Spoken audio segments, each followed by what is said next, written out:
She's been dead to us for years, my mother said into the picnic shelter microphone, and 43 relatives went quiet around the folding tables at Riverside Park.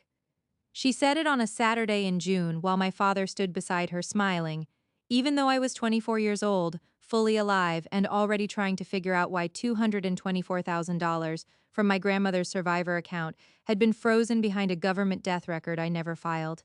My parents had listed me as deceased on a government form, then used that lie to keep me away from money that was meant to start my life. Then a woman I had never met walked into a room 10 months later, read one sentence aloud from a Treasury trace packet, and my father's hand slipped off his water glass. My name is Stephanie Ann Mercer. I'm 25 years old. Now let me take you back to Joliet, Illinois on Saturday, June 15th, 2024. Before I go on, please take a moment to like and subscribe, but only if you genuinely connect with this story, and drop a comment telling me where you're watching from and what time it is there. I always love seeing where you're all listening from. I remember the smell first: charcoal smoke, sweet relish, hot sunscreen, and that wet cut grass smell that public parks get in June when the sprinkler system ran too early. Riverside Park sits off West Jefferson Street near the Des Plaines River, and my Aunt Denise had reserved Shelter 3 from 11 in the morning until 4 in the afternoon for the Mercer family reunion. There were 3 aluminum trays of fried chicken from Jewel Osco, 2 crock pots plugged into extension cords, and a blue cooler full of sweating cans of Sprite and Coors Light. I almost did not go. My younger cousin Talia had texted me at 9:13 that morning and said, "Please come. Grandma Ruth would have wanted you there." Grandma Ruth Mercer had died in February of 2024 at St. Joseph Medical Center after a short, ugly stretch with pancreatic cancer, 4 days after the funeral. I got a letter from the Treasury that made no sense. It said payment activity connected to a survivor distribution associated with Ruth Eleanor Mercer had been suspended due to a death match error involving the listed beneficiary, Stephanie Ann Mercer. I read that sentence 6 times at my kitchen table in my apartment on Essington Road. Death match error. That is how long it took them to erase me. Grandma Ruth had been exact about money. She was one of those women who wrote amounts in the memo line, folded receipts in date order, and kept legal pads with names and numbers clipped together with black binder clips. She had sold her duplex on Mason Avenue in 2023 for $291,000, paid off an old line of credit, and put the balance in a Treasury-managed survivor account that was supposed to pay out to me over 3 years because, in her words, young people need time between grief and money. The amount for me was $224,000. It was enough to pay off my student loans from Joliet Junior College in Moraine Valley, move me into a safer apartment, and finally let me start the ultrasound tech program at College of DuPage without working every Sunday double shift at the dermatology front desk on Larkin Avenue. It was life-changing money, not luxury money, escape money. When that first letter came, I called the number on it. A man named Kevin transferred me twice, and then a woman named Marla Hensley in the Survivor Disbursement Unit told me, gently, that the system was showing me as deceased as of March 3rd, 2024. She said it the same way someone might say your package went to the wrong apartment. Calm, technical, almost kind, I said. I am literally speaking to you. She paused and said, I understand, Ms. Mercer. I need you to understand that I do believe you, but the account is flagged by a death status update from a linked government record, and until that is corrected, the funds are blocked. I asked who filed it. She said she could not tell me that on the phone. That started everything. By the time of the reunion in June, I had already spent 14 weeks proving I was alive to offices that kept putting me on hold. My health coverage had been shut off for 6 weeks because my Social Security record had been mismatched. My payroll at Rivergate Dermatology had kicked back a tax verification issue on March 22nd. I lost one whole paycheck while our office manager, Priya Raman, tried to sort it out with payroll. My student aid profile for summer classes locked me out. Even my online pharmacy refill for my thyroid medication got delayed because the insurance portal returned inactive. It is a strange thing, hearing systems agree that you do not exist. I did not scream. I did not call my parents and accuse them of anything. Instead, I bought a gray accordion folder from Target, a label maker, and a pack of sticky tabs. I started keeping everything, every envelope, every phone log, every screenshot with the time in the corner, every name. My mother, Linda K. Mercer, had been a medical receptionist for 19 years. My father, Thomas Edward Mercer, managed inventory for a plumbing supply distributor in Crest Hill. They understood forms. They understood how much people trust forms. They especially understood what happens when someone young does not know where to look first. At the reunion, I tried to keep to the edge of the shelter. I wore a white-ribbed tank top, jeans, and the silver hoop earrings my grandmother bought me when I turned 18. My Aunt Denise was slicing sheet cake. My cousin Owen was trying to tape a streamer's banner to a concrete pillar. Someone's kid was crying near the swing set. Then my mother tapped the side of the microphone and asked for attention. She had always loved an audience. She said the reunion was about honoring family unity after a difficult spring. Then she looked directly at me and said, "And before anyone starts asking ugly questions, Stephanie has been dead to us for years." The silence after that lasted maybe 3 seconds, long enough to feel counted. A couple people laughed because they thought it was a joke. My father folded his arms and stared at the paper plate in his hand like he was above the whole thing. Aunt Denise said, "Linda Sharp," embarrassed. My cousin Talia looked at me with that helpless face people make when they know something is wrong but do not know the size of it yet. My mother kept going. "Some people only come around when they think they are owed something." I said, "What government form did you file?" "Not loud, just clear." She smiled. "That paranoia is exactly why no one can talk to you." Controlled, practiced, the tone of someone who had spent years being believed. I took out my phone and hit record. I did not hide it. I wanted her to see me do it. My father finally looked at me then and said, "Do not make a scene." I said, "You already did," then I left. If you have ever had that moment where you know everything is about to change, and the room can feel it before you can name it, you know what I mean? It is not panic. Not the wild kind, the cold kind, the kind that makes your hearing go strange and your hands steady. Keep listening, because 3 days later, a county clerk said one sentence to me over a counter in downtown Joliet, and I understood exactly who had done this. On Tuesday, June 18th, at 10:40 in the morning, I took off work and drove my 12-year-old Honda Civic to the Will County office building on West Jefferson. The air inside smelled like old paper, copier toner, and lemon floor cleaner. There was a woman at the information desk with short gray hair and reading glasses on a beaded chain. Her name tag said Sonia Dela Cruz. I told her I needed to know why a federal system was reflecting me as deceased. She looked at me once, really looked, then sent me to vital records on the second floor. The clerk there was named Janet Kowalski.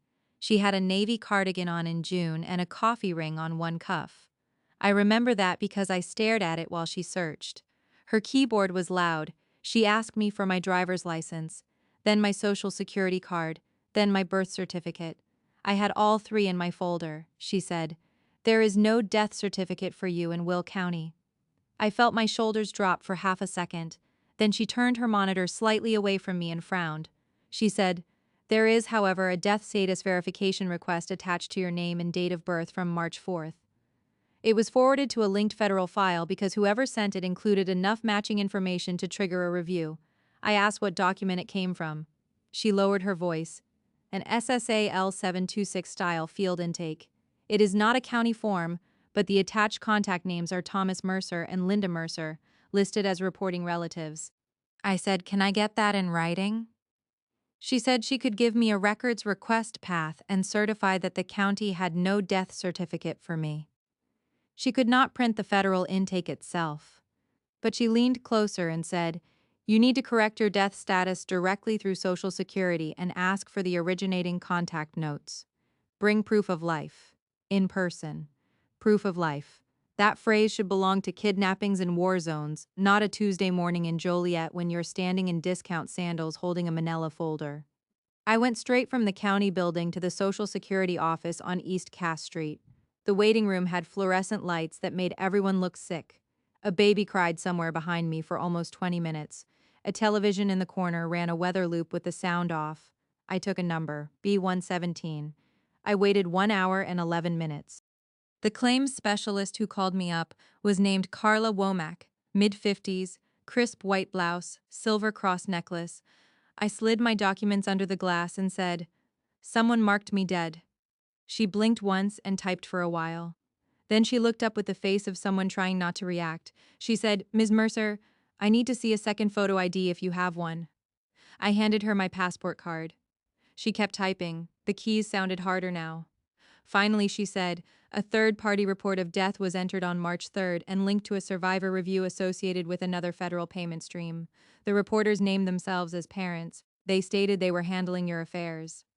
I asked, "Did they say where I died?" She said, "The note says there was confusion after a family medical event and cremation plans were pending." I actually laughed. Not because it was funny, because it was insane. My grandmother had been cremated on February 21st. My parents took that language and folded me into her death like I was extra paperwork. Carla gave me a printout called Request for Correction of Death Status. She circled 3 places for me to initial. Then she said the line that changed the direction of the whole story. "You should know there was follow-up contact from the same number on March 12th and March 19th, asking when the suspended funds would release to the estate contact." Estate contact? That was not confusion, that was a plan. I asked if the number was on file. She said she could not tell me from the public window, but she could note my request for contact history as part of the correction packet. I signed everything. She stamped my copies. The stamp ink smelled metallic and damp. I walked back to my car and sat there with the air conditioning off for 12 full minutes. My parents had not made one sick mistake. They had called again twice. They had followed the money. That afternoon, I called my friend Layla Sabet. We met in the ultrasound prereq program 2 years earlier. She was in Lila by then, finishing paralegal studies at College of DuPage and working nights at a family law office in Downers Grove. I trust Layla because she does not panic when other people want her to. She said, "Do not say another word to them. Build a timeline." So I did. I made a spreadsheet with 6 columns: date, time, office, person, exact words, document. I pulled my cell records from T-Mobile and highlighted every incoming and outgoing call with my parents since February. I printed screenshots of texts. I wrote down the dates of my insurance cancellation, payroll hold, and the student aid lockout. I requested my grandmother's estate papers from the probate file and learned something else. My parents were not executors, they had never been. Grandma Ruth had named my Aunt Denise Mercer Hall as personal representative. Denise had not told me because, in her words later, she was trying to keep the peace until paperwork settled. I heard that and tasted metal in my mouth. Keeping the peace is what people call it when they let you drown quietly. I drove to Denise's house in Shorewood on Thursday, June 20th, at 6:15 in the evening. Her subdivision smelled like mulch and those star-shaped white flowers that bloom too strong in summer. She opened the door with a dish towel over one shoulder and looked tired before I even spoke. I asked, "Did you know Mom and Dad told Social Security I was dead?" She looked down, not shocked, down. That answered me before she did. She said, "Your mother mentioned there had been some issue with the account and that she was trying to fix it." I said, "Did you know the account was for me?" Another pause.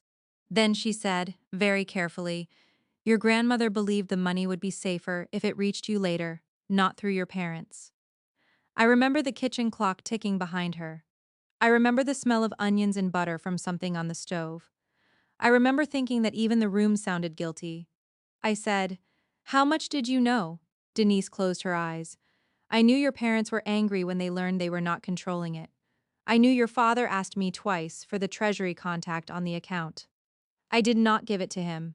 Did you tell me?" "No." I nodded. "Okay." She started crying then, which annoyed me more than it moved me. She said she had the original estate letter from the Treasury naming me as beneficiary and listing the staged distribution schedule. She brought it from a hall closet in a clear plastic sleeve. First release amount in April, second in October. Final the next year. Total to Stephanie Ann Mercer, $224,000. I took a photo of every page. Then Denise did one useful thing. She said, "There is a woman at Mid-America Community Bank in Shorewood who helped your grandmother set up the linked receiving account instructions before everything moved under Treasury management. Her name is Colleen Archer. Your father called her from my kitchen on speaker in February because he thought I had already told her he was handling things. I asked if Colleen would remember. Denise said, if anyone would, it would be Colleen. She remembers everything." If you have ever had to build your own reality out of paper, because the people who raised you were counting on confusion, then you know how holy a witness can feel. A clerk, a banker, a woman with a good memory and no reason to lie. Before I tell you what Colleen remembered, take a second to subscribe if you have not already. Stories like this matter because quiet proof matters. The next morning, Friday, June 21st, I drove to Mid-America Community Bank on Route 59. It had that chilled bank smell of carpet glue and printer heat. Colleen Archer turned out to be 60 if she was a day, with short blonde hair and a gold chain clipped to her reading glasses. I told her my name and watched recognition move across her face slowly. She said, "Ruth Mercer's granddaughter." I said yes. She took me into a glass office and shut the door. Then she surprised me by pulling out a yellow legal pad before I even asked. She said I wondered if this would come back. In February, 3 days after my grandmother's funeral, my father had called her asking whether the family account could be redirected because I was, quote, not in a condition to manage anything. Colleen had told him no. The beneficiary instructions were fixed, and any change would require the named beneficiary or the Treasury office. Then, according to her handwritten note, he had said, "What if the beneficiary has passed as well?" She had written the date at the top, February 24th, 2:18 in the afternoon. I stared at the note. She went on. In early March, my mother came in person with a photocopy of my driver's license that should never have been in her purse and asked if there was any way family could prevent funds from being misused by a deceased child's ex-boyfriend. It did not even make sense, but Colleen wrote that down too, because in her words, it was such an odd lie. I asked if she would give me a copy of those notes. She said she could not hand me internal notes from bank contact logs, but she could write a dated statement describing the conversations if requested by the Treasury office or if subpoenaed. Then she lowered her voice and said, "You should ask for a trace. If funds moved or were queued against a different receiving account during the hold, a trace packet will show attempted routing activity." Attempted routing activity. That was the first time I realized they might not just be trying to stop me from getting the money. They might have tried to catch it midair. I went back to my car, called the Treasury number again, and this time asked specifically for a payment trace review. The woman I reached, Dana Velasquez, asked why. I said, "Because my parents reported me dead and then kept calling to ask when the funds would release." Silence. Typing. Then she gave me a secure upload link for my proof of life correction documents and said a trace could take 6 to 8 weeks. I uploaded everything that night. County certification that I had no death certificate, Social Security correction receipt, my passport card, driver's license, Denise's estate letter, a written statement from me, a timeline, copies of the 3 letters showing the account freeze. I had been keeping that folder for 11 weeks. My parents, meanwhile, started calling.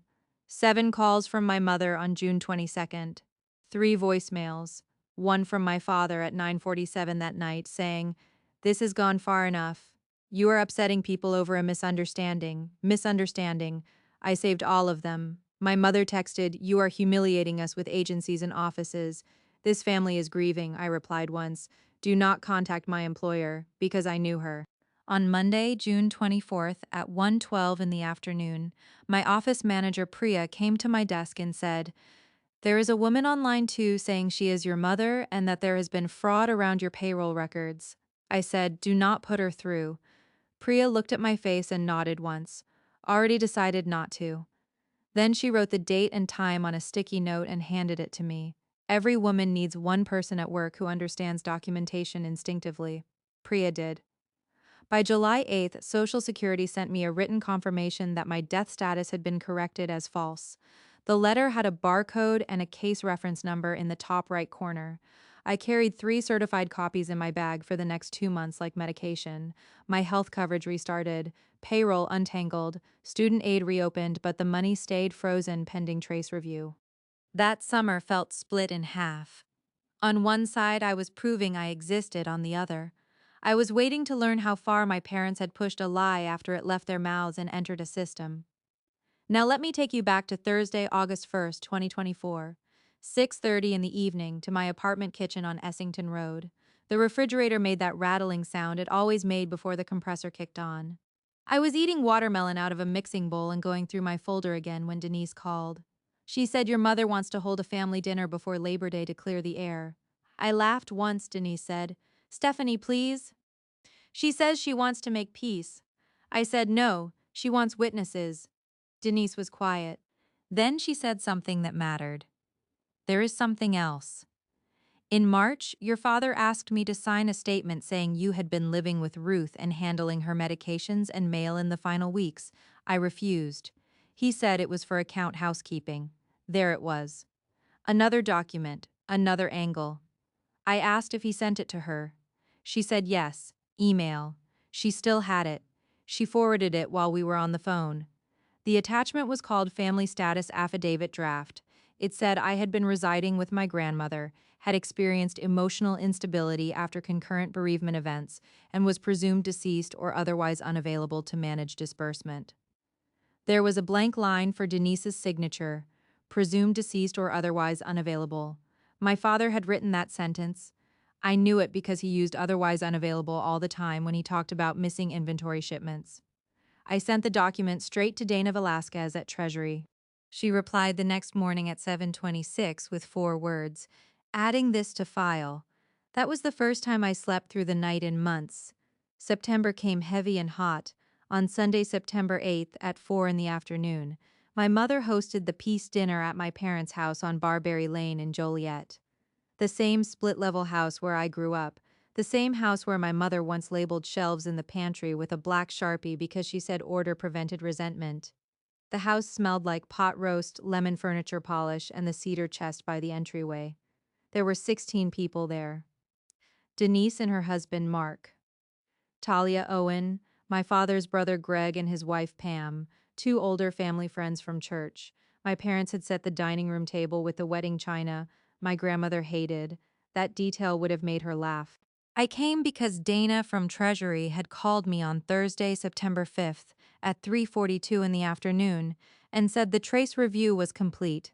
She would not email the packet directly to me because there were routing details and bank contact notations in it. But she asked if I could be available Sunday evening at my residence for hand delivery by a field liaison due to the identity restoration component. I said yes. Then she asked me to confirm whether my parents would be present, because one of the listed bank contacts had requested correction outreach. That is how I knew the truth was not just in a file, it was moving. I made one change. I asked if the field liaison could come to my parents' address instead. Dana paused and asked why. I said, because they wanted an audience in June, I would like one too. She did not answer for a second. Then she said, I can note that. If you have ever sat at a table with people who harmed you and realize they still think you're the softest person in the room, stay with me here. This next part is why you keep records. This next part is why you stay calm long enough for the right stranger to speak. Dinner was exactly what I expected. My mother moved gravy around plates no one asked for. My father acted tired, as if being caught had inconvenienced him physically. They both performed reasonableness. That was their favorite costume. My mother opened with, I think there has been enough misunderstanding. I cut my pot roast into a square and said nothing. She continued, when your grandmother died, everyone was under pressure. Words were used loosely with agencies. That happens. I looked at her and said, no, names were used. The room went quiet. I could hear the refrigerator ice maker dumping a tray in the kitchen. My father said, you do not understand how complicated end-of-life administration is. I said, you were not administrator. Denise stared at her napkin. That was when I understood she had chosen her side too late. Helpful, but late. My mother folded her hands. Stephanie, this obsession with documents is unhealthy. I almost smiled. Good. At 6:14 the doorbell rang. Everyone looked up. My mother said, who is that? I said, I do not know. That part was true. I had never met the woman. She was in her 40s maybe, with dark hair pulled into a low bun and a leather portfolio tucked under one arm. She introduced herself in the foyer as Miriam Soto, Treasury Field Liaison. Her voice was clear and neutral. She smelled faintly like rain and clean cotton. It had been drizzling outside. My father's whole body changed when he heard the word Treasury. Miriam said she had a hand delivery packet requiring identity confirmation for Stephanie Ann Mercer and correction acknowledgement regarding a suspended survivor disbursement. She did not know what room she was stepping into emotionally. She was just doing her job. That is exactly what made it perfect. I stood, showed ID, and signed for the envelope on top of my mother's entryway table next to the ceramic bowl of stale peppermints. Miriam opened her portfolio and said, I also need to confirm whether Thomas Mercer and Linda Mercer are present, as their names appear in the originating contact sequence and subsequent redirect inquiry. No one moved. Then my father said, I am Thomas Mercer. My mother's chair scraped the floor. This is inappropriate. Miriam did not react. I am only confirming identities attached to the file, ma'am. 16 people were now looking at my parents. Miriam glanced at one page and said, Thank you. I need to note that the attempted redirect sequence on the suspended payment stream did not match the named beneficiary instructions on file. The room changed. Not loudly, not dramatically, just all at once. My Aunt Pam put her fork down. Talia covered her mouth with her hand. Denise looked at my father like she was seeing his actual face for the first time. Miriam kept reading because, again, she was a professional and this was paperwork to her. The trace packet shows 2 outbound Treasury inquiries and 1 manual callback request made after a third-party death report was entered for Stephanie Ann Mercer on March 3, 2024. A replacement receiving account ending in 6421 was verbally proposed by Thomas Mercer on March 19. That account is jointly held by Thomas Mercer and Linda Mercer at Mid-America Community Bank. No one spoke. I could hear the little hum of the dining room chandelier. Miriam turned one page. No funds were released due to mismatch with beneficiary instructions. Case notes also reflect prior bank contact, questioning whether funds could be redirected if the beneficiary had passed. Internal review has referred the originating false death report and redirect attempt for recovery and fraud assessment. My mother's lips parted. No sound came out. My father said one sentence, broken in the middle. That account was for household, for temporary.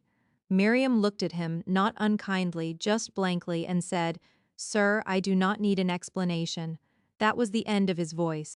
I opened the packet with both hands because suddenly I did not trust my grip. Inside were copies of the correction summary, the trace notes, the linked account attempt, and a restitution notice.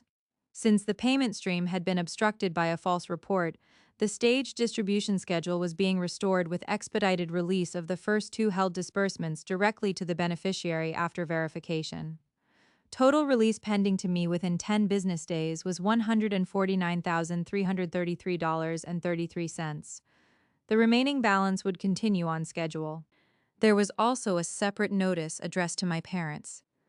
Because the false death report and reroute effort triggered administrative recovery and investigative costs, they were being held jointly liable for $21,860 in penalties and compliance recovery if the internal review upheld the finding, which Miriam said it almost always did when call recordings and account proposals matched, specific, concrete, nameable. My mother reached for the packet. I moved it away, she said, Stephanie. Just my name. Nothing else. It sounded smaller than I had ever heard her. I said, do not. Miriam asked if I needed anything else signed. I said no. She nodded, handed me her card, and left with the same calm she arrived with. Rain smell in the entryway. Door click. Silence. Then the room began to move again. Not in my parents' favor. Aunt Pam said, You told everyone she was making this up. Greg stood and walked into the kitchen without a word. Talia started crying quietly. One of the church women, Mrs. Holloway, whispered, My God. Denise finally spoke. I should have told her in June. I looked at her and said, You should have told me in February. My father sat down hard in his chair. His face had gone gray under the kitchen light. My mother stayed standing, one hand braced on the china cabinet, as if the room had tilted and only she could feel it. Then she said the last controlled thing she had left. Families handle things privately. I said, You reported me dead to the government. There was no answer to that. I did not stay for dessert. There was apple pie and melting vanilla ice cream on the counter. I remember that because it looked absurdly ordinary. I took the packet, my purse, and my keys. On the way out, Talia grabbed my arm and said, I am sorry I did not understand. I believed her. That mattered. In my car, my hands shook for the first time all night. Not from fear, from release.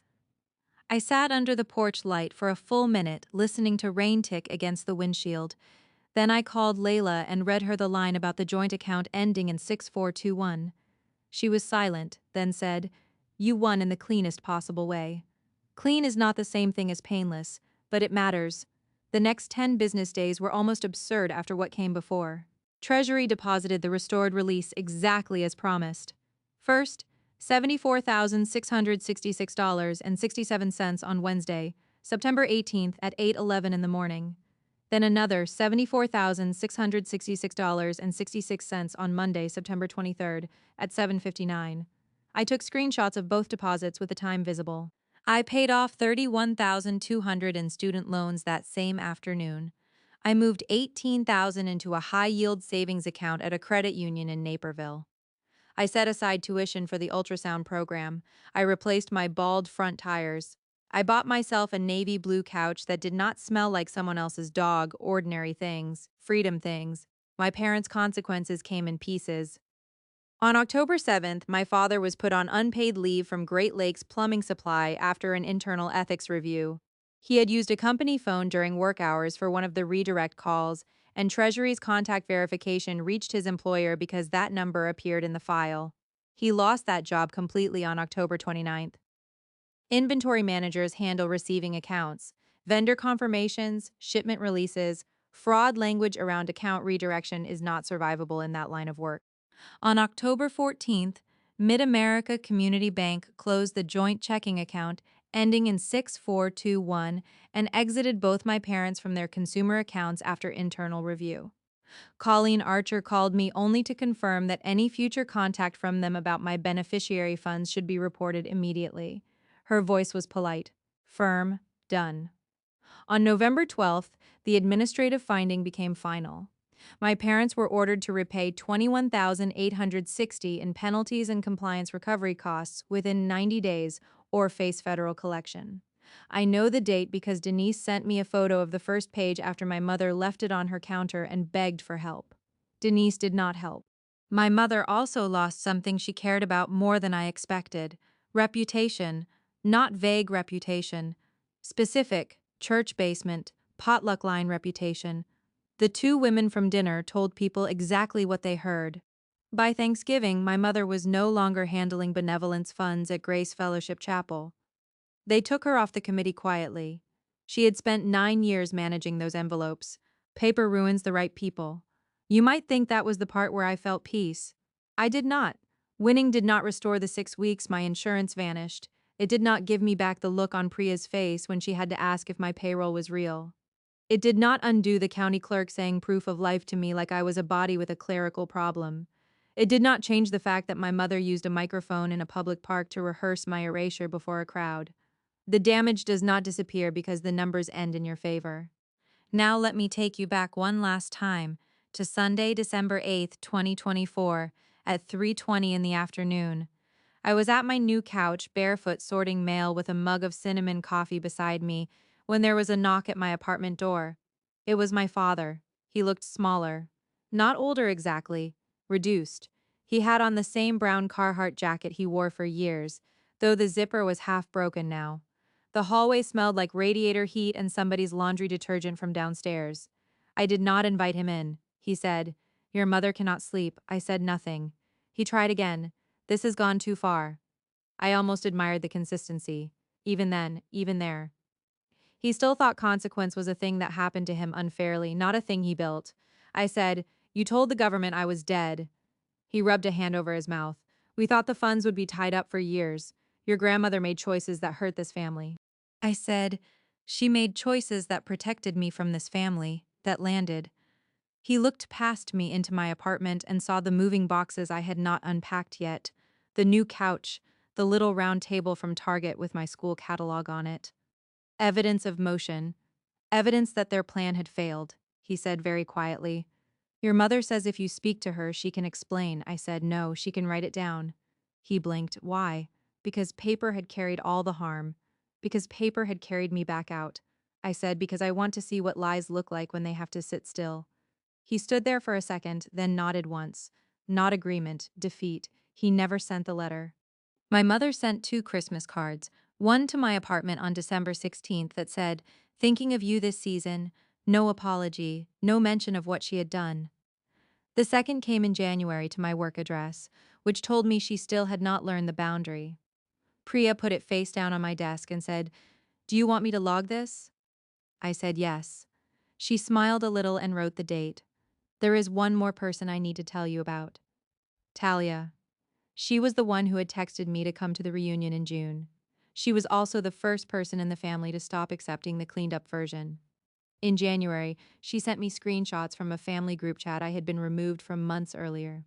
In March, right after they filed the death report, my mother wrote, "Do not discuss account matters with Stephanie until things are sorted.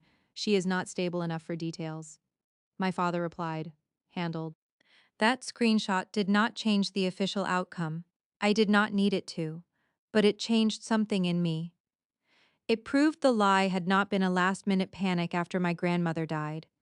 It had been coordinated language, managed, repeated. That matters. If you have ever been cast as unstable simply because you asked for paperwork, I need you to hear this clearly. Calm is not weakness. Documentation is not obsession. Sometimes the most aggressive thing you can do is stay precise long enough for a neutral person to tell the truth in front of everyone. I started the ultrasound tech program in January 2025. I drive to Glen Ellen 3 days a week now. I keep my accordion folder in the back seat even though I do not technically need it anymore. Habit, maybe, or respect. It is the same gray folder, just fuller. I have not spoken to my mother since the dinner on Barberry Lane. I spoke to Denise once in February. We met at a Panera on Route 30. The place smelled like coffee and soup and wet wool coats because it was snowing. She apologized again, this time without crying. Better, but late. She told me my parents took out a home equity line to pay the penalties and cover 3 months of bills after my father lost his job. I asked if they sold the pontoon boat. She said yes, in November, for $14,200. That gave me a satisfaction I am not ashamed of. Grandma Ruth used to say that some people only understand money when it leaves them. My mother still sends messages through relatives sometimes. She misses you. She was under stress. She never meant for it to go this far. I do not answer those either. Meaning is cheap, records are better. People ask whether I forgive them. No. Not the clean kind people like to talk about in church. Not the kind that turns into Christmas brunch and soft focus photos. Maybe one day there will be some colder, more distant version of peace where I can say their names without feeling my spine stiffen. Maybe not. What I know is this. They tried to put me on paper as dead so they could catch my future before it reached me. They failed. The money came to me. The record was corrected. My father lost his job. Their bank closed their accounts. They owe $21,860 because they could not leave my grandmother's final decision alone. Those are facts, and facts are what I trust now. Sometimes, usually when I am stopped at a red light on Larkin after work, I think about that park microphone, about my mother's voice carrying under the shelter roof while kids ran past the swings, and someone opened another can of Sprite, and the whole family waited to see whether I would crack. I did not. I went home and built a folder. That is the part I am proud of. Not that I was hurt, not that I endured it gracefully. Just that when they tried to erase me with forms and phone calls and practiced voices, I became harder to move. I learned the names of clerks. I learned what to ask for. I learned that a woman with a legal pad, a bank note, or a government badge can be more powerful than a lifetime of family mythology. I'm still here. They put dead on the form. The government corrected it. But the real correction happened earlier than that. It happened the day I stopped asking them to tell the truth and started collecting the version of it that existed without their permission. That is how I got my life back. Not all at once, not cleanly, but enough to move forward with my own name attached to it. And that is enough for me.